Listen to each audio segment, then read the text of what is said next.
আসসালামু আলাইকুম রহমাতুল্লাহি ওয়া বারাকাতুহু। সুপ্রিয় সম্মানিত দর্শক ও শ্রোতা, আশা করি মহান রব্বুল আলামিনের দয়ায় আপনারা সকলেই ভালো আছেন।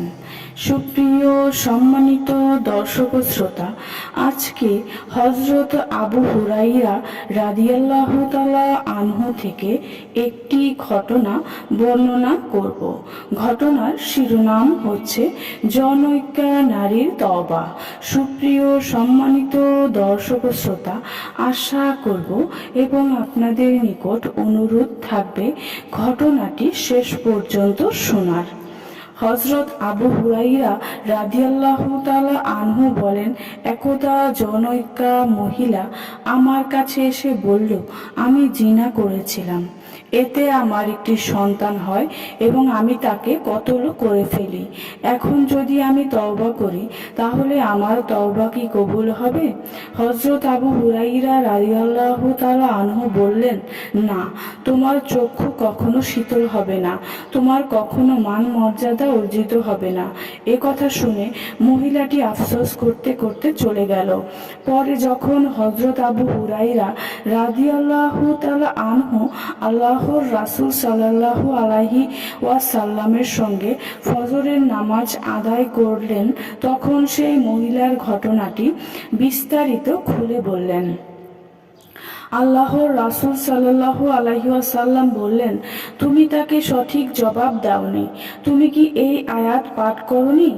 আর যারা আল্লাহর সঙ্গে অন্য কোনো উপাস্যকে ডাকে না এবং আল্লাহ যাকে হত্যা করা হারাম করেছেন তাকে যথাযথ কারণ ছাড়া হত্যা করে না এবং তারা ব্যভিচার করে না, আর যে ব্যক্তি এসব কাজ করবে সে গুনাহের মধ্যে পতিত হবে।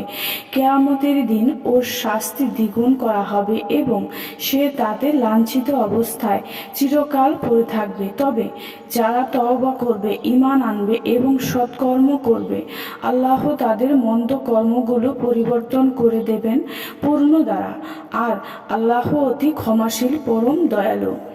পরে হযরত আবু হুরাইরা রাদিয়াল্লাহু তাআলা আনহু এই আয়াতগুলো মহিলাকে পড়ে শোনালেন।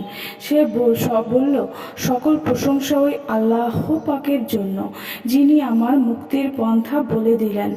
ইবনে জারির রাহমাতুল্লাহি আলাইহির এক বর্ণনায় রয়েছে, হযরত আবু হুরাইরা রাদিয়াল্লাহু তাআলা আনহু আল্লাহর রাসূল সাল্লাল্লাহু আলাইহি ওয়াসাল্লামের কাছ থেকে এসে মদিনার সব গলি ও ঘরে সেই মহিলাকে খুঁজতে লাগলেন, কিন্তু বহু খোঁজাখুঁজির পরও তাকে পাওয়া গেল না।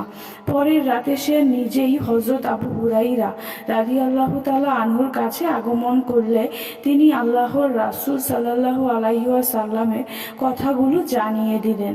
মহিলা তৎক্ষণাৎ সেজদায় লুটিয়ে পড়লেন, বলতে লাগলো, সেজদায় লুটিয়ে পড়ে বলতে লাগলো, সমুদয় প্রশংসা ওই আল্লাহর জন্য, যিনি আমার নাজাতের রাস্তা বাতলে দিয়েছেন, আমার দ্বারা যেসব পাপকর্ম হয়েছে তা থেকে উদ্ধারের পথ দেখিয়ে দিলেন।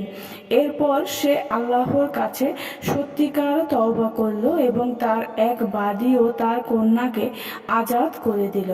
সুপ্রিয় সম্মানিত দর্শক ও শ্রোতা, আজকের ঘটনাটি এই পর্যন্তই।